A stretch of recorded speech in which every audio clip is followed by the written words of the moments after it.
Hello నమస్తే, నేను journalist Srinivas. ఈరోజు సాక్షి పేపర్లో మెడికల్ కాలేజీల ప్రైవేటీకరణ పైన ప్రజా ఉద్యమం సమర సంతకం అని చంద్రబాబు సర్కారు తీరుపై కోట్ల మంది కన్నారు అని చెప్పి ఒక వార్తనిచ్చారు. కోటి సంతకాల సేకరణ మెడికల్ కాలేజీల ప్రైవేటీకరణకు వ్యతిరేకంగా లేదు, అది ప్రైవేటీకరణ కాదు అని ప్రభుత్వం చెప్తుంది. అది పీపీపీ అంటే ప్రైవేటీకరణ కాదు, ప్రభుత్వమే ఉంటుంది అందులో. కాకపోతే బోర్డులు ప్రైవేట్ పెట్టుకోవచ్చు, ఎంప్లాయీస్ని ప్రైవేటే నింపుకోవచ్చు, బిల్డింగ్లు ప్రైవేట్ వాళ్ళే కడతారు, మేనేజ్మెంట్ ప్రైవేట్ వాళ్ళే చేస్తారు. మరి అది ఆ మతలబ్ ఏదో తెలియదు కానీ ప్రైవేటీకరణ కాదని ప్రభుత్వం చెప్తుంది. ప్రజలు, రాష్ట్రము, ప్రతిపక్ష పార్టీలు, ప్రజా సంఘాలు, కమ్యూనిస్ట్ పార్టీలతో సహా ఇది ముమ్మాటికి ప్రైవేటుకి అమ్మకమే. 17 ప్రభుత్వ మెడికల్ కాలేజీలను గత ప్రభుత్వం తీసుకొస్తే, ప్రభుత్వం ఎవరిదైనా కావచ్చు, అది జగన్మోహన్ రెడ్డిదే, చంద్రబాబు నాయుడు గారిదే, ఇంకోట కాదు. ప్రభుత్వం జగన్మోహన్ రెడ్డి గారిదైనా కావచ్చు, చంద్రబాబు నాయుడు గారిది కావచ్చు, రేపు ఇంకో XYZ రావచ్చు. కానీ ప్రభుత్వం కంటిన్యూషన్. ముఖ్యమంత్రులు మారవచ్చు కానీ ప్రభుత్వం అదే ఉంటుంది. గత ప్రభుత్వం తీసుకొచ్చినట్టు కంటిన్యూషన్ చేయాలి తప్ప, లేదు అవి తీసుకొచ్చింది కాబట్టి నేను అమ్ముతా అంటే కుదరదు అని ప్రజలు వద్దని కోరుకుంటున్నారు. దానికోసం అక్టోబర్ 10 నుంచి వైఎస్ఆర్సీపీ కోటి సంతకాల సేకరణ అంటే పీపీపీకి వ్యతిరేకంగా ప్రభుత్వ మెడికల్ కాలేజీని ప్రైవేటీకరణ చేయొద్దు అని ఒక నిరసన కార్యక్రమాన్ని తీసుకుంది. అవి కోటి సంతకాలు అయిపోయినాయి. వాటిని గ్రామాల నుంచి మండలాలకి, మండలాల నుంచి కాన్స్టిట్యున్సీలకి, కాన్స్టిట్యున్సీ జిల్లాలకి, జిల్లాల నుంచి రాష్ట్రానికి తీసుకొచ్చి గవర్నర్కి ఇస్తారట. ఇదే అంశం పైన ఆంధ్రజ్యోతి 3-4 డేస్ బ్యాక్ ఒక వార్త రాసింది. కోటి సంతకాల కోసం కోటి పాటలని. ఎంత దిగజారి వార్త రాసిందంటే, కోటి సంతకాల కోసం కోటి పాటలు కాదు, ప్రజలు అభిష్టం అది. ఇప్పుడు కోటి పాటలు పడ్డరా, లక్ష పాటలు పడ్డరా పక్కన పెడితే అసలు మెడికల్ కాలేజీల ప్రైవేటీకరణ, పీపీపీ పద్ధతుల అమ్మకాన్ని తెలుగుదేశం పార్టీ మీడియా సమర్థిస్తుందా, వ్యతిరేకిస్తుంది? సమర్థిస్తే ఎందుకు సమర్థిస్తుంది, వ్యతిరేకిస్తే ఎందుకు వ్యతిరేకిస్తుంది అనే క్వశ్చన్ వచ్చినప్పుడు కంప్లీట్గా ఈనాడు, ఆంధ్రజ్యోతి, ఏబిఎన్, TV5 ఇట్లాంటి పీపీపీ అమ్ముకోవాల్సిందే. ప్రజలకెందుకు, పేదలకెందుకు ఎంబీబీఎస్ చేయాలి, పేదోళ్ళు వైద్య విద్య ఎందుకు చేయాలి, డాక్టర్లు ఎందుకు కావాలి, మేమే కావాలి, మా వర్గాలే కావాలనే పద్ధతిలో వాళ్ళు చెప్తున్నారు. ఇంగ్లీష్ మీడియం స్కూల్స్లో, ప్రభుత్వ స్కూల్స్లో జగన్మోహన్ రెడ్డి గారు ప్రభుత్వం ఇంగ్లీష్ మీడియం పెట్టినప్పుడు కూడా ఇదే చెప్పారు. తెలుగుని చంపేస్తారా, తెలుగు భాషని కించపరుస్తారా, తెలుగుని ఎత్తేస్తారా అని పెద్ద పెద్ద నినాదాలు ఇచ్చారు. సేమ్ అదే జరుగుతుంది ఇప్పుడు. మెడికల్ కాలేజీల ప్రైవేటీకరణ కోసం తెలుగుదేశం పార్టీ, కూటమి ప్రభుత్వం, తెలుగుదేశం పార్టీని సమర్థించే మీడియా భుజాన్ని వేసుకొని మరి ఇది మంచిదే అని చెప్తున్నారు, ప్రైవేటీకరణ అని చెప్తున్నారు. దానిపైన కోటి సంతకాల సేకరణ అయింది. మొత్తానికి సర్వం సిద్ధంగా ఉన్న వైద్య కళాశాలను పప్పు బెల్లాలకు ప్రైవేటు వ్యక్తులకు అప్పగిస్తారా? రాష్ట్రానికి మెడికల్ సీట్లు, పేదలకు ఉచిత వైద్యం దూరం చేస్తారా? కాలేజీల ప్రైవేటీకరణపై పల్లె నుంచి పట్టణం వరకు పెళ్లి బిక్కుతున్న వ్యతిరేకత. కోటి సంతకాల సేకరణకు భారీ స్పందన. తమ బిడ్డల భవిష్యత్తు, వైద్య రంగాన్ని కాపాడుకునేందుకు అన్ని వర్గాలు పోరాటం. చంద్రబాబు కుట్రపూరిత విధానాలను నిరసిస్తూ ప్రజా ఉద్యమానికి పిలుపునిచ్చిన మాజీ సీఎం వైఎస్ జగన్. అక్టోబర్ 10న మొదలైన కోటి సంతకాల సేకరణ ఊరువాడ ఉద్యమం వేడి. నవంబరు 12న నియోజకవర్గ కేంద్రాల్లో వైఎస్ఆర్సీపీ ర్యాలీలో కథం తొక్కిన విద్యార్థులు, యువత. నేడు నియోజకవర్గ కేంద్రాల్లో మీడియా సమావేశాలు, కోటి సంతకాల ప్రదర్శన. అనంతరం జిల్లా కేంద్రాల తరలింపు. 13 నాటికి జిల్లా కేంద్రాల నుంచి వైఎస్ఆర్సీపీ కేంద్ర కార్యాలయానికి ర్యాలీగా కోటి సంతకాలు. 17న కోటి సంతకాలను గవర్నర్కు అందజేయనున్న వైఎస్ఆర్సీపీ నేతలు. ఇప్పటికైనా కూటమి ప్రభుత్వం, మరి ముఖ్యంగా పవన్ కళ్యాణ్ స్పందించాలి. 1 కోటి మంది మీరు తీసుకున్న ఒక కార్యక్రమాన్ని వ్యతిరేకిస్తుంటే ఎందుకు కోటి మంది వ్యతిరేకిస్తున్నారు? ఎందుకు ప్రజలు నవంబర్ 12 నాడు వైఎస్ఆర్సీపీ పార్టీ పిలిపించిన నిరసన కార్యక్రమానికి ఆ పెద్ద ఎత్తున గ్రామాల నుంచి వచ్చారు? ఇప్పుడు రైతు సమస్యలు ఇంకోటి అయితే గ్రామాల నుంచి వస్తారు. మెడికల్ కాలేజీ ఇష్యూ పైన గ్రామాల నుంచి వేల మంది తరలొచ్చి నియోజకవర్గ కేంద్రాల్లో, మండల కేంద్రాల్లో ఎక్కడికక్కడికి నిరసన కార్యక్రమాలు పెడితే దాన్ని గమనించాలి. ఇది వైఎస్ఆర్సీపీది కాబట్టి, ఇది సాక్షి పేపర్లో రాశారు కాబట్టి మనం పట్టించుకోమంటే కుదరదు. ప్రజలది, ప్రజల కోరిక, ఇది ప్రభుత్వం ఆధ్వర్యంలో ఉండాలని మెడికల్ కాలేజీలు. ఇది కంప్లీట్గా ప్రజలు మాకు అవసరం లేదు, ప్రజల అభిష్టం కానీ ప్రజల అభిప్రాయం మాకు అవసరం లేదు, మేము నమ్ముకున్న వ్యక్తులకి, మాకు పార్టీకి స్పాన్సర్ చేసిన వాళ్ళు, ఎన్నికల్లో సాయం చేసిన వాళ్ళకు ఆ ప్రైవేటు వ్యక్తులకి కట్టబెట్టే కార్యక్రమం చేస్తాం, మాకు అవసరం లేదు అనే పద్ధతిలో ఉంటే భవిష్యత్తులో చరిత్ర క్షమించదు. ఒకవేళ ఆ నేపథ్యము చంద్రబాబు నాయుడు గారు నమ్ముకున్న, తెలుగుదేశం పార్టీ నమ్ముకున్న వ్యక్తులకి, పెట్టుబడులు పెట్టిన వ్యక్తులకి ప్రైవేట్‌కి పేరుతోని పీపీపీ పేరుతోని మెడికల్ కాలేజ్‌ని కట్టబెట్టే కార్యక్రమం చంద్రబాబు నాయుడు గారు చేస్తే, దాన్ని వ్యతిరేకించాల్సిన, దాన్ని అడ్డుకోవాల్సిన పవన్ కళ్యాణ్ గారు అడ్డుకోకపోతే, వ్యతిరేకించకపోతే, మాట్లాడకపోతే చరిత్ర క్షమించదు మిమ్మల్ని. మీరు మార్పు కోసం రాజకీయాల్లోకి వచ్చా అంటున్నారు. అనేక అంశాలపైన మీరు మాట్లాడుతున్నారు. నేను తమిళనాడు మదురై కోర్టు ఇచ్చిన తీర్పు పైన ఒక జడ్జి పైన అభిశంసన తీర్మానానికి ఇండియా కూటమికి సంబంధించిన ఎంపీలు 120 మంది సంతకాలు పెట్టి ఇస్తే, దానిపైన మీరు ఇక్కడ ఉండి మాట్లాడారు. ఎక్కడో మదురైలో తమిళనాడులో జరిగిన ఇష్యూ మాట్లాడచ్చు పొలిటికల్ పార్టీగా. కానీ ఇక్కడ మన రాష్ట్రంలో జరుగుతున్న ఇష్యూ పైన మాట్లాడలే మీరు. మీరు సనాతన ధర్మం గురించి మాట్లాడతారు, సామాజిక న్యాయం గురించి మాట్లాడలే. మీరు చెగువేరా ఆదర్శంతో నేను పార్టీ పెట్టినా అన్నారు. సామాజిక న్యాయం నా పార్టీ సిద్ధాంతం అన్నారు. అట్టడుగు వర్గాల వాళ్ళని ముందుకు తీసుకురావడం నా పార్టీ సిద్ధాంతం అన్నారు. కానీ ఈరోజు అట్టడుగు వర్గాలకు న్యాయం జరుగుతుంది, వాళ్ళ పొట్ట కొడుతున్నారు, వాళ్ళ నోటికాడి ముద్దను గుంజుకుంటున్నారు. పీపీపీ పేరుతో వాళ్ళు చదువుకోవాల్సిన ఎంబీబీఎస్, మెడికల్, వైద్య విద్యని దూరం చేస్తున్నారు, పేదలకు వైద్యాన్ని దూరం చేస్తున్నారు. దీనిపైన పవన్ కళ్యాణ్ గారు నోరు విప్పాలి, మాట్లాడాలి. మీరు ఏదో ఒక యాక్టింగ్ రోల్లో సందర్భం మీకు క్యారెక్టర్ ఇచ్చినప్పుడు మాట్లాడినట్టుంది. అమరావతిలో 2వ దశ సమీకరణకు సంబంధించి ఒక క్యాబినెట్ సమావేశంలో మాట్లాడారు, కథం వదిలేశారు. దాని తర్వాత ఇప్పుడు సమీకరణ కోసం భూ సమీకరణ 2వ విడత అని చెప్పి నోటిఫికేషన్ ఇచ్చారు. మళ్ళీ లేదు, నోరు బంద్ అయింది. మళ్ళీ ఆ క్యారెక్టర్ ఎప్పుడో తట్టి లేపి నువ్వు మాట్లాడాలని దర్శకుడు సినిమాలోకి ఇట్లా డైరెక్షన్ ఇస్తే మాట్లాడినట్టు ఉంది కదా తప్ప, మీరు ప్రజల కోసం, మీ పార్టీ కోసం, పార్టీ పెట్టిన సిద్ధాంతం కోసం మాట్లాడినట్లేదు. మాట్లాడాలి కదా. మీరు వ్యతిరేకించారు, 2వ దశ భూ సమీకరణ అవసరం లేదు, అమరావతిలో సరిపోద్ది అని దానిపైన మాట్లాడాలి కదా. లేదు, లూలు కంపెనీలో ప్రైవేట్ కంపెనీలకు భూములు ఇవ్వటం పైన మాట్లాడారు. అరే ఏదో మాట్లాడారు కాబట్టి, మాట్లాడాలి కాబట్టి, ఒక రోల్ ఇచ్చారు కాబట్టి మాట్లాడినట్టుంది. ఒక రోల్ ఇచ్చినప్పుడు మాట్లాడటం కాదు, మీరు రోల్ కాదు చేయాల్సింది, ప్లే చేయాలి. అది చేయకపోతే మీది రాజకీయ పార్టీ కాదు, మీరు రాజకీయ నాయకుడు కాదు. చరిత్ర మిమ్మల్ని గుర్తించదు, చరిత్ర క్షమించదు. ఇక్కడ కూడా మీరు రోల్ ప్లే చేయాలి. దేశంలో, ప్రపంచంలో జరుగుతున్న అనేక అంశాలపైన ఇక్కడ ఆంధ్రప్రదేశ్ ప్రజల సంబంధం ఉన్నా లేకపోయినా మీరు మాట్లాడుతున్నారు ఒక సామాజిక దృక్పథంతో, ఒక సోషల్ స్పిరిట్తోని. ఇక్కడ ఎందుకు మాట్లాడరు? మీకు ఇక్కడ ఆంధ్రప్రదేశ్లో ఉన్న ప్రజలు 100% స్ట్రైక్ రేట్ ఇచ్చారంటున్నారు. మీరు 21 సీట్లు పోటీ చేస్తే 21 గెలిచినా అని. మరి అట్లాంటి ప్రజల గురించి, అట్లాంటి ప్రజలకు దూరం అవుతున్న విద్య గురించి, వైద్యం గురించి ప్రజలు కోరుకోరా? మీ నుంచి మాటలు కోరుకుంటారు. మీరు వ్యతిరేకించాలని కోరుకుంటారు, మీరు మాట్లాడాలని, ప్రశ్నించాలని, డిమాండ్ చేయాలని కోరుకుంటారు. మీరు కోరుకోవట్లేదు. దీన్ని పవన్ కళ్యాణ్ గారు, జనసేన పార్టీ కార్యకర్తలు గమనించి వాళ్ళు మాట్లాడాలి. ఇది ఒక వార్త అయితే, సాయంత్రం 6 దాటాకే 51 లక్షల ఓట్ల ఏపీ ఎన్నికల చరిత్రలో ఎప్పుడూ ఇలా జరగలేదు. ఈవీఎంలపై ప్రజల్లో అనుమానాలు ఉన్నాయి. బ్యాలెట్ పేపర్ శరణ్యం. కౌంటింగ్ రోజున ఈవీఎం బ్యాటరీ ఛార్జింగ్ ఎలా పెరిగింది? లోక్సభలో నిలదీసిన వైఎస్ఆర్సీపీ ఎంపీ మిథున్ రెడ్డి.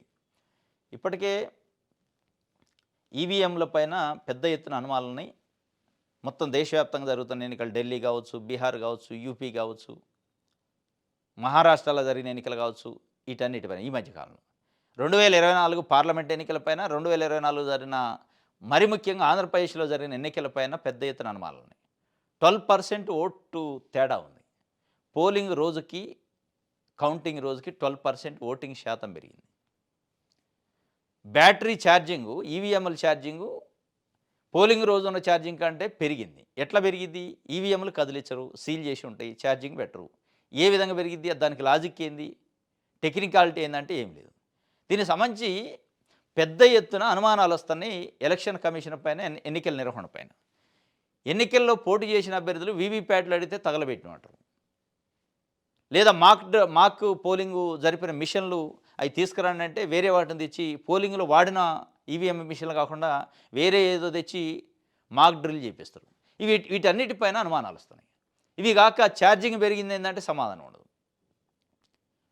ఆ సీసీ ఫుటేజ్ ఏదైతే ఎన్నికలు జరిగింది, స్ట్రాంగ్ రూమ్ దగ్గర సీసీ ఫుటేజ్ ఇవ్వమంటే ఇవ్వరు. అంటే ఏముంది ఇందులో? దాపరికాలు ఏంటి? ఈ దేశ రాష్ట్ర భవిష్యత్తు నిర్ణయించే ప్రభుత్వాలను ఎన్నుకునే ప్రజలు డాక్టర్ బిఆర్ అంబేద్కర్ రాసిన రాజ్యాంగం చలవతోనొచ్చిన ఓటుతోని వాళ్ళ జీవితాలను రాసుకునే అవకాశం ప్రజలకు ఇస్తే, వాళ్ళ జీవితాలని మార్చుకోవడానికి, వాళ్ళ భవిష్యత్తును మార్చుకోవడానికి వాళ్ళని పరిపాలించుకోవడానికి ఎన్నుకునే ప్రభుత్వాలు మేమే ఎన్నుకున్నాం, మేము ఎన్నుకుంటే వచ్చిన ప్రభుత్వం ఇదని ఒక నమ్మకం ప్రజల్లో ఉండాలి కదా. ఆ నమ్మకం లేదు ఈరోజు దేశంలో, రాష్ట్రంలో, మరీ ముఖ్యంగా ఆంధ్రప్రదేశ్లో. ఆంధ్రప్రదేశ్లోని 5 కోట్ల మంది ప్రజల్లో మెజారిటీ ప్రజల్లో అనుమానాలు ఉన్నాయి. ఈ ప్రభుత్వం అంటే కూటమి ప్రభుత్వం మనం ఎన్నుకున్నదా కాదా, మనుషులు ఎన్నుకున్నదా, మిషన్లు ఎన్నుకున్నదా అనే అనుమానం, చర్చ నడుతుంది. మీరు ఏమీ లేదు, పర్ఫెక్ట్గా నిర్వహించింది ఎన్నికల కమిషన్. ఎన్నికలు బయట పెట్టండి, సీసీ ఫుటేజ్లు బయట పెట్టండి, స్ట్రాంగ్ రూములు ఏదైతే ఈవీఎం మిషన్లో ఎన్నికల్లో వాడారో వాటిని బయట పెట్టండి. వేరే ఎందుకు వచ్చి చూపిస్తారు. వీవీ ప్యాడ్లు బయట పెట్టండి. తగలబెట్టమేంటి? తప్పు చేసినోడు తగలబెడతాడు. తగలబెట్టాల్సిన అవసరం ఏంటిది అనే అంశం పైన చర్చ జరుగుతుంది. ఇప్పటికే మీడియా ప్లాట్ఫామ్స్లో, రౌండ్ టేబుల్ సమావేశాల్లో, సెమినార్స్లో మాట్లాడుతున్నారు చాలామంది ప్రజాస్వామ్యవాదులు, బుద్ధిజీవులు, పొలిటికల్ పార్టీలు. నిన్న సాక్షాత్తు భారత పార్లమెంటు దేశ అత్యున్నత చట్టసభలో వైఎస్ఆర్సీపీ ఎంపీ మిథున్ రెడ్డి విత్ ఎవిడెన్స్తో, అంటే కొన్ని క్యాలిక్యులేషన్స్తో చెప్పిండు. కొన్ని కాన్స్టిట్యున్సీలలో, హిందూపురం లాంటి కాన్స్టిట్యున్సీలో ఒక పోలింగ్ బూత్లో ఎంపీ అభ్యర్థికి 472 ఓట్లు పడితే ఎమ్మెల్యే అభ్యర్థికి ఒకటే ఓటు పడింది. ఆయన అన్నది చాలా సూటిగా ఏమన్నాడంటే, అసలు మా పార్టీ ఎలక్షన్ ఏజెంట్స్, పోలింగ్ ఏజెంట్లే ఒక 5-6 మంది ఉంటారు. వాళ్ళ కుటుంబాలు మొత్తం వేసిన ఓట్లు ఎట్టగా వాళ్ళు వేస్తారు, ఒక 30 ఓట్లని రావాలి కదా అనేది సూటిగా అడిగింది. దాని సమానం లేదు. ఇంకొక పోలింగ్ బూత్లో బ్యాటరీ ఎలక్షన్ అయ్యే రోజు 60% ఉంటే కౌంటింగ్ రోజు 90% పోయింది. ఇది ఏ లెక్కలో? ఇవన్నీ కాక సాయంత్రం 6 గంటల తర్వాత 51 లక్షల మంది ఓటేశారట. 15% ఓట్లు శాతం సాయంత్రం 6కు ఒక ఫిగర్ చెప్తే అక్కడ నుంచి ముగిసేటప్పటికి 15% పెరిగిందట. వాస్తవంగా సాయంత్రం 6 తర్వాత కొద్దిమంది ఉంటారు జనాలు, ఆ స్థాయిలో ఉంటారు. ఎందుకంటే మార్నింగ్ 7 to 5, 6 వరకు పోలింగ్ నడుస్తూ ఉంటుంది కంటిన్యూషన్. ఏదో గ్రామ పంచాయతీ, లోకల్ బాడీ లేక హాఫ్ డే ఉండదు ఇది. అయినా కానీ సాయంత్రం 6 తర్వాత వచ్చారంటే, ఆ వచ్చిన వాళ్ళు ఎవరు, అసలు వచ్చారా, పోలింగ్ బూత్ల్లోకి ప్రజలు వచ్చి ఓట్లు వేసారా, మిషన్లు వేసుకున్నాయా, మిషన్లతో వేయించారా, డేటా ఫీడ్ చేశారా, ఈ అనేక అనుమానాలు ఉన్నాయి. అనుమానాలు అంటే అనుమానం వ్యక్తం చేసే వాళ్ళని తప్పట్టం కాదు, అనుమానాలను నివృత్తి చేయాల్సిన ఒక ప్లాట్ఫామ్ ఉండాలి. అనుమానాలను నివృత్తి చేయాల్సిన ప్రధాన కర్తవ్యం, బాధ్యత ఎలక్షన్ కమిషన్ పైన ఉంది. గుమ్మడికాయల దొంగ ఎవరంటే భుజాలు దడుకున్నట్టు ఈ అనుమానాలు వ్యక్తం చేస్తున్న వ్యక్తులపైన తెలుగుదేశం పార్టీ మీడియా బురద చల్లుతూ ఉంటుంది. మీకెందుకు ఉలికిపాటు? మీరు ప్రజలతో ఎన్నుకోబడరు, ట్రాన్స్పరెంట్గా ఎన్నికలు జరిగినాయి, ఫెయిర్గా జరిగినాయి, పెట్టండి బయట, అయిపోద్ది కదా. దీంట్లో సీక్రెట్స్ ఏంది, రహస్యాలు ఏంటికు? ప్రజల ముందు ప్రజలు ఎన్నుకున్న ప్రభుత్వం గురించి ప్రజలు తెలుసుకోవాలనుకుంటుంటే, మేము ఎట్లా ఎన్నుకున్నాము అసలు మాకు తెలవాలి అని ప్రజలు అడుగుతుంటే ప్రజల ముందు పెట్టండి. ఇది ప్రజలకి, ప్రభుత్వానికి సంబంధించింది. ప్రజలు ఎన్నుకునే ప్రభుత్వం, ప్రజాస్వామ్యం, ప్రజలు అడిగే హక్కు ఉంటుంది. ఎలక్షన్ కమిషన్కి, ప్రభుత్వాలకు చెప్పే బాధ్యత ఉంటుంది. అది పూర్తిగా వదిలేశారు. మొత్తానికైతే మన మిథున్ రెడ్డి మాట్లాడుతూ మొత్తం ఆయన చెప్పింది ఏంటంటే, చాలా పెద్ద ఎత్తున అడ్వాన్స్ కంట్రీలో కూడా, ఈవెన్ అమెరికా లాంటి, ఆస్ట్రేలియా లాంటి ఇట్లాంటి కంట్రీలో కూడా, జర్మనీ, స్పెయిన్ ఇట్లాంటి చాలా అడ్వాన్స్డ్ టెక్నాలజీలు ఉన్న కంట్రీస్లో కూడా, దేశాల్లో కూడా ఈవీఎంలు లేకుండా బ్యాలెట్ పద్ధతిలో ఎన్నికలు పెడుతున్నారు. ఇప్పటివరకు ఈవీఎంల్లో ఎన్నికలు నిర్వహించిన కొన్ని దేశాలు కూడా బ్యాలెట్లోకి వస్తున్నాయి. మనకి కూడా బ్యాలెట్ ముద్దు, ఇది ఈవీఎంలు వద్దు అనే ఒక నినాదాన్ని ఇచ్చారు. ఇది ఆయన ఇచ్చిన ఒక భారత పార్లమెంట్ సాక్షిగా ఒక ఎంపీ ఇచ్చిన నినాదం. కానీ ఇది ప్రజలు కోరుకుంటున్నారు దేశవ్యాప్తంగా. ఆంధ్రప్రదేశ్ ప్రజలు, దేశంలో ఉన్న ప్రజలు కూడా ఇప్పుడు ఏమైనా భూమి బద్దలైతే బ్యాలెట్తో పెడితే ఒక 3 రోజులు పట్టింది, ఒక కౌంటింగ్, ఎలక్షన్ ప్రాసెస్ లేట్ అయింది. ఈ దేశాన్ని, రాష్ట్రాన్ని ఒక 5 సంవత్సరాల పాటు మంచిగా పరిపాలించాల్సిన ఒక ప్రభుత్వాన్ని ఎన్నుకోవడానికి ఒక 3 రోజులు టైం పడితే కొంపలు ఏమైనా మునుగుతాయా? ఒక 2 రోజులు టైం పడితే ఏమైనా అవుతుందా? ఈ అనుమానాల మధ్యలో, అపోహల మధ్యలో ఎన్నికైన ప్రభుత్వాలు పైన ప్రజలకు విశ్వాసం ఉంటుందా? కాబట్టి తప్పనిసరిగా బ్యాలెట్ పద్ధతులను పెట్టాలి. ఎలన్ మాస్క్ లాంటి వ్యక్తులు, ప్రపంచంలో అత్యంత అడ్వాన్స్డ్ టెక్నాలజీని వాడే ఆయన లాంటి వ్యక్తులు కూడా ఈవీఎంలు హ్యాక్ చేయొచ్చు, ఈవీఎంల నుంచి మోసాలు చేయొచ్చు అని చెప్పిండు. కాబట్టి బ్యాలెట్లోకి వస్తున్నాయి. అమెరికా లాంటి కంట్రీలు కూడా బ్యాలెట్లోకి వస్తున్నాయి. మన దేశం అత్యంత పెద్ద ప్రజాస్వామిక దేశం. ఇక్కడ నిరక్షరాస్యత శాతం మిగతా దేశాలతో పోలిస్తే టెక్నాలజీలో ఎట్లయితే వెనకబడనో మిగతా అక్షరాస్యతలో కూడా వెనకబడనో వాటితో పోల్చినప్పుడు. కాబట్టి ఇక్కడ ఏం పెద్ద ఇబ్బంది కాదు. బ్యాలెట్ పద్ధతిలోనే పెట్టాలి. నిజంగానే ప్రజాస్వామ్యం పైన నమ్మకం ఉంటే, నిజంగానే మీరు ట్రాన్స్పరెంట్గా ఎన్నికలు పెడతానంటే పెట్టండి. మీకు ప్రజలపైన నమ్మకం ఉంది, ప్రజలకి మీరు ఏదో చేస్తారని ఉంది, మంచి చేస్తున్న పార్టీకి ఓటేస్తారు, తప్పే ఉంటుంది అందులో. ఇది బ్యాలెట్ వద్దు, ఈవీఎంలు వద్దు, బ్యాలెటే ముద్దు అని చెప్పి ఒక నినాదాన్ని అయితే పార్లమెంట్ సాక్షిగా ఇచ్చారు. బాబు ఫైబర్ నెట్ కుంభకోణానికి ఆధారాలు ఉన్నాయి. చంద్రబాబు అక్రమాలపై సిఐడి అన్ని ఆధారాలు సేకరించింది. 90 మంది సాక్షులను విచారించింది. ఫోరెన్సిక్ ఆడిట్ సైతం చేయించింది. చట్ట ప్రకారం ఈ కేసులో కోర్టుకు 3 ఆప్షన్లు ఉన్నాయి అని చెప్పి ఒక వార్తనిచ్చింది. ఏసీబీ కోర్టులో నిన్న ఆర్గ్యుమెంట్ జరిగింది. చంద్రబాబు నాయుడు గారి పైన ఫైబర్ నెట్ కేసు క్లోజ్ చేయడం పైన ప్రొటెస్ట్ పిటిషన్ వేశారు ఫైబర్ నెట్ కార్పొరేషన్ మాజీ చైర్మన్ గౌతమ్ రెడ్డి. దానిపైన నేను ఆర్గ్యుమెంట్ జరిగింది. పొన్నవోలు సుధాకర్ రెడ్డి గౌతమ్ రెడ్డి పక్షాన వాదనలు వినిపించిండు. ఆ వాదనలు విన్న తర్వాత జడ్జి రేపు 11th రోజుకి వాయిదా పెట్టుకుంది, రేపటికి ఆర్డర్స్కి. అసలు అది ముందుకు పోవాలా లేదా, ఇన్వెస్టిగేషన్ మళ్ళీ రీఓపెన్ చేస్తారా, ప్రొటెస్ట్ పిటిషన్ ఎలో చేస్తారా లేదా తెలిస్తే చాలా బలంగా అయితే మరి చెప్పారు. ఏం జరిగిద్దో చూడాలి.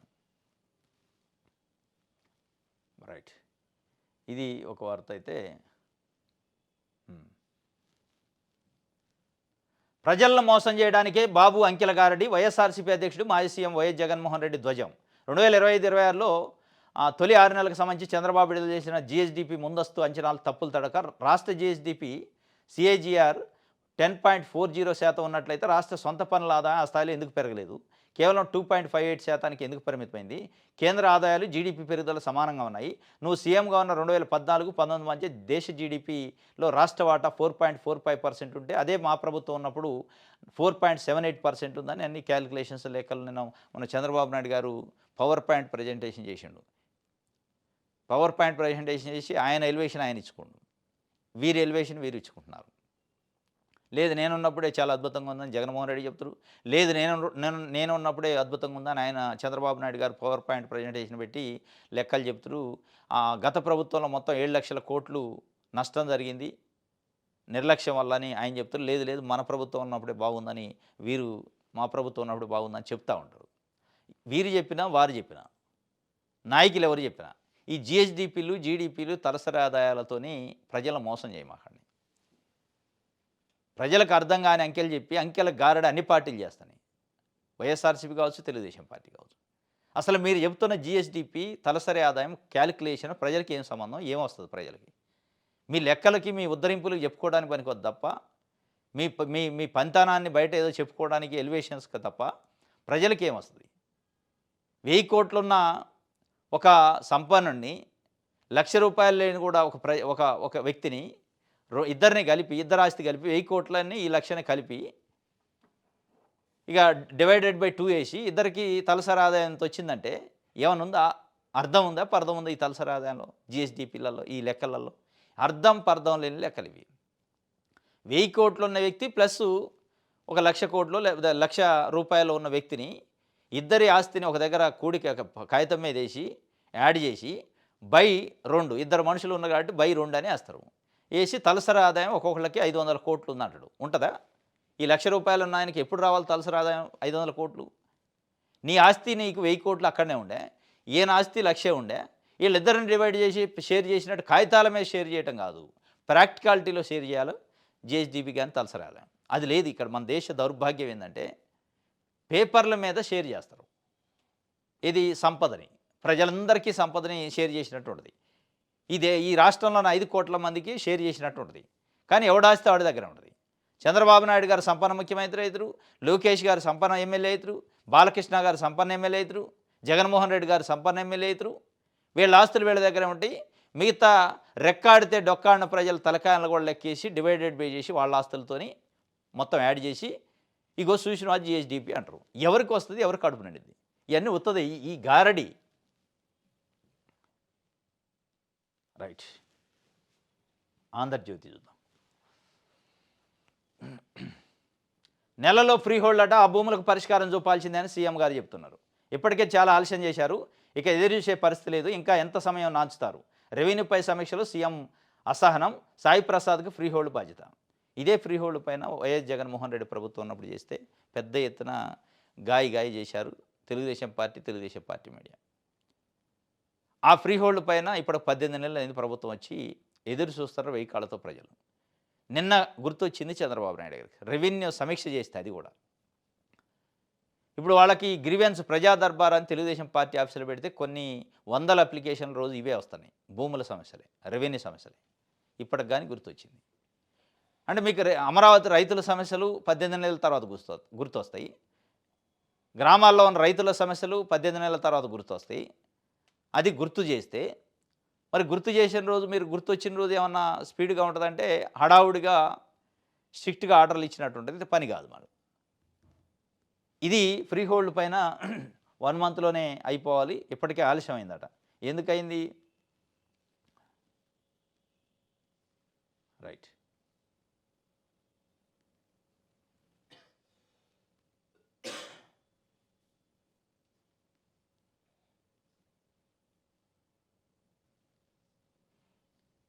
ఇది ఆంధ్రజ్యోతికి సంబంధించి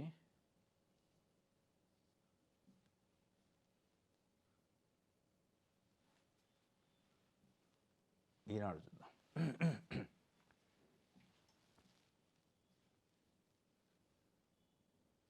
ఏడాదిలో రెవెన్యూ ప్రక్షాళనట. ఏడాదిలోనే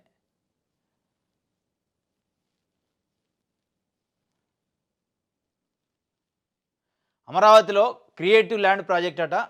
ఈనాడు paper banner item. Nara Lokesh garu ఇది ఫారెన్లో విదేశీ పర్యటనలో ఉన్నారు. దాని గురించి మొత్తం పెద్ద సగం పేజ్ చేశారు.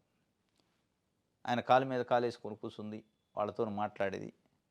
ఎక్కడన్నా దీంతో ఉపయోగమా అంటే రాష్ట్రానికి వచ్చింది ఏది, ఒరిగేది ఏంటంటే సంబంధం లేదు. ఈరోజు పత్తి రైతులు, వడ్ల రైతులు, కల్లాలలో ఒడ్లు, రోడ్లపైన ఒడ్లు ఆరబోసుకొని కొనేవాళ్ళ కోసం ఎదురు చూస్తే తరుగు పేరుతోని ఒక్కొక్క బస్తాకి 400 రూపాయల నుంచి 500 రూపాయలు కోత వేసి ఇస్తుంటే క్వింటాకి, పత్తి కొనే దిక్కు లేక దళారుల పాలవుతుంటే దాని గురించి ఈనాడు, ఆంధ్రజ్యోతి వార్త రాయవు. ఈరోజు సోకాళ్ళు న్యూస్ పేపర్లు, మీడియా అని చెప్పుకునే ఆంధ్రప్రదేశ్లో ఉన్న పత్రికలు, టీవీ ఛానళ్ళు ప్రజల గురించి వార్తలు రాయటం మర్చిపోయారు.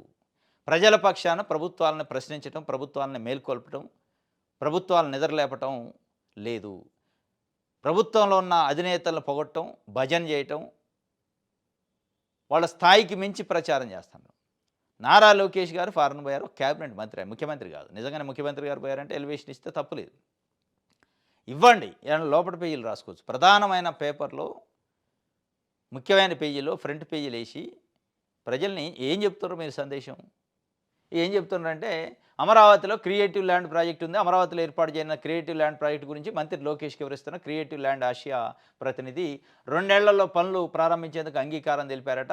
దీంట్లో ఏమొచ్చిందంటే ప్రయత్నం జరుగుతుంది అంటున్నారు. పెట్టుబడుల ప్రయత్నం జరుగుతుంది, ఇంకా రాలేదని చెప్తున్నారు. రైట్. ఇది ఈనాడుకు సంబంధించి. ఆంధ్రప్రభ చూద్దాం. రియల్ టైంలో రెవెన్యూ సేవలు, భూ వివాదాలకు చెక్ పెట్టాలి, పట్టాదారు పాస్ పుస్తకాలు, ఆటో మ్యూటేషన్ ఉండాలి, 22A నుంచి వేగంగా చుక్కల భూముల తొలగింపు, పట్టణాల్లో 250 చదరపు గజాల్లోపు అసైన్డ్ భూములు 50% మార్కెట్ ధరతో రెగ్యులరేషన్ చేయాలి, ఫ్రీ హోల్డ్తో తస్మత్ జాగ్రత్త అట. Real time governance.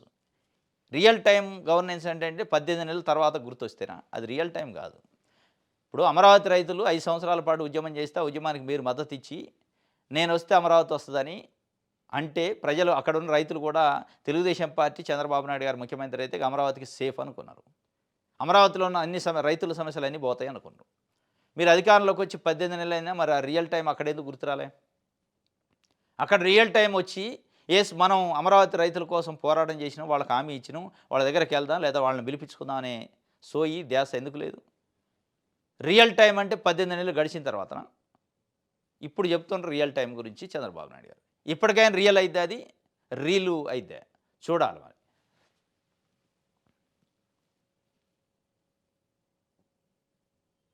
రైట్. తుది దశలో రైతులకు ప్లాట్ల కేటాయింపు, రాజధానికి రాజమార్గం, కరకట్ట ప్రయాణానికి స్వస్తి, సీడ్ యాక్సెస్ రోడ్లో అమరావతికి ఎంట్రీ, 2 నెలల్లో పూర్తిగా అందుబాటులోకి తెస్తాం, అవసరాల మేరకు ల్యాండ్ పూలింగ్. తుది దశకు రైతులకు ప్లాట్ల కేటాయింపు వచ్చిందట రాజధానికి రాజమార్గం. ఇప్పుడు ఎందుకు ఇస్తున్నారు ప్లాట్ల కేటాయింపు అంటే ఇన్ని నెలలు 18 నెలలు పడుచుకొని ఇల్లు ఇప్పుడు రెండో దశ భూ సమీకరణ ఉంది, సేకరణ. ఆ భూ సమీకరణకు అడ్డం రాకుండా ఉండాలి. ఇప్పుడు రెండో దశ భూ సమీకరణ పోతే రైతులు అడుగుతారు, ఓరు నాయన ముందు ఇచ్చిన వాళ్ళకే లేదు దిక్కు లేదు, 2014-19 మధ్యలో భూములు ఇచ్చిన వాళ్ళకి వాళ్ళకి ఇంకా ప్లాట్ ముక్కలు వేయలే, మళ్ళీ మా దగ్గర తీసుకునే పరిస్థితి ఏంది, మమ్మల్ని ఎక్కడ ముంచుతారు తెలుస్తారని అడుగుతారని చెప్పి వీళ్ళకి ప్లాట్లు ఇచ్చే కార్యక్రమం ఇప్పుడు చేస్తాను 18 నెలల తర్వాత. అది కూడా కరెక్ట్ ఇస్తానరా, వక్ భూములు, ఎండోమెంట్ భూములు, చెరువులు, అసైన్మెంట్ ల్యాండ్లు ఇస్తారు వీళ్ళు, కానీ అమ్ముకోవడానికి ఉండదు, దాన్ని ట్రాన్స్ఫర్ చేయడానికి ఉండదు. దేనికి ఉపయోగం? ఇప్పటికే ఆ సమస్యతో చాలామంది రైతులు ఎదుర్కొంటున్నారు.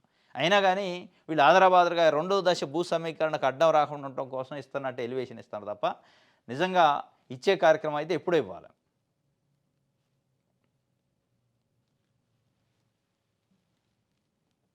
రైట్, విషయాలు అందరూ చూద్దాం.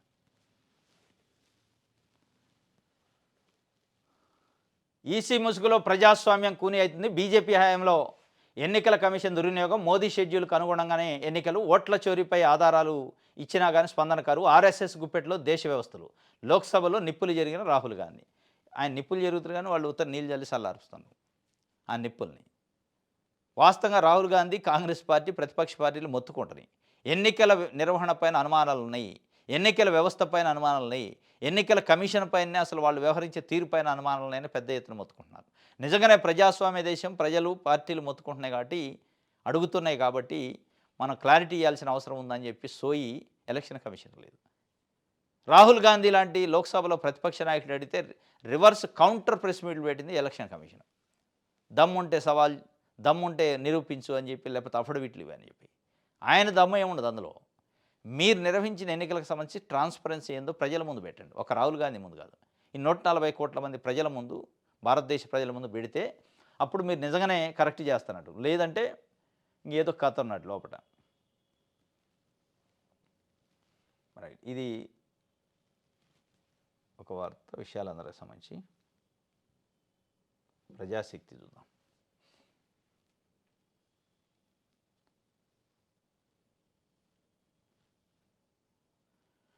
రాజధాని రైతులకు చెరువు భూముల్లో ప్లాట్లు, కోర్టు కేసు నేపథ్యంలో ఆందోళన. రాజధాని నగరంలో సమీకరణ పద్ధతిలో భూములు తీసుకున్న ప్రభుత్వం రైతులకు ఇవ్వాల్సిన ప్లాట్లు చెరువు భూముల్లో కేటాయించింది. తుళ్ళూరు, దొండపాడులో వీటికి సంబంధించిన వ్యవహారం బయటకు వచ్చింది. భూమి స్థితిని మార్చకుండా ప్రభుత్వం ఈ కేటాయింపులు చేయడంతో రికార్డుల్లో అవి నిషేధిత భూములుగానే కనిపిస్తున్నాయి. ఇటీవల ఒక రిజిస్ట్రేషన్ సందర్భంగా వెలుగులోకి వచ్చిన ఈ వ్యవహారం రాజధాని నిర్మాణానికి భూములు ఇచ్చిన రైతుల్లో కలకలం రేపింది. తుళ్ళూరులో సర్వే నెంబర్ 80లో 35.91 ఎకరాల చెరువు భూమిని ఉంది. చెరువులో నీటి పరిమాణం క్రమేణా తగ్గిపోవడంతో అక్కడ సాగు చేసుకునేందుకు నివాసానికి అసైన్డ్ పద్ధతిలో గతంలో ప్రభుత్వం భూములు కేటాయించింది. అయితే 2018లో సమీకరణ ప్రారంభమైన 3 ఏళ్ల తర్వాత వాటిని అసైన్డ్ భూములుగా చెరువుగా గుర్తిస్తూ ప్రభుత్వం ఆర్సీ నెంబర్ సోయించోతో ఒక ఉత్తర్వు ఇచ్చిందంటే దాన్ని క్యాన్సిల్ చేయకుండానే ప్రజలకు కేటాయించారు, రైతులకు కేటాయించారు. చెరువు భూమి కానీ రికార్డులో ఉంది. వన్స్ చెరువు భూమి అంటే అది ట్రాన్స్ఫర్ కాదు. నువ్వు ఇచ్చేందుకు చెరువులలో, వక్ బోర్డు భూములలో, దేవాదాయ భూములలో ఇస్తే వాళ్ళు అమ్ముకునేది ఎట్లా, దాన్ని క్లెయిమ్ చేసుకునేది ఎట్లా? ఇది పెద్ద ఎత్తున ఇప్పటికే సమస్య ఉంది. దానిపైన అనేక పిటిషన్స్ ఇస్తున్నారు ప్రజా దర్బార్లో. వాటిని అసలు పట్టించుకునే నాదు లేడు. రియల్ టైం గవర్నెన్స్ అని చంద్రబాబు నాయుడు గారు చెప్తారు.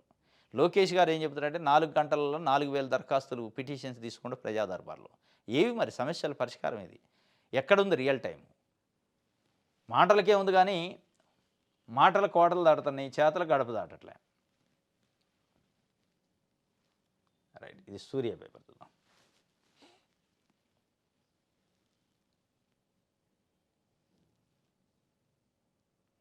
ఏపీకి పెట్టుబడులపై కొత్త ఆశలు, లోకేష్ విదేశీ పర్యటనలో పలువురు సీఈఓల భేటీ, గ్లోబల్ మ్యాప్లో మళ్ళీ హైలైట్ అవుతున్న ఏపీ అట.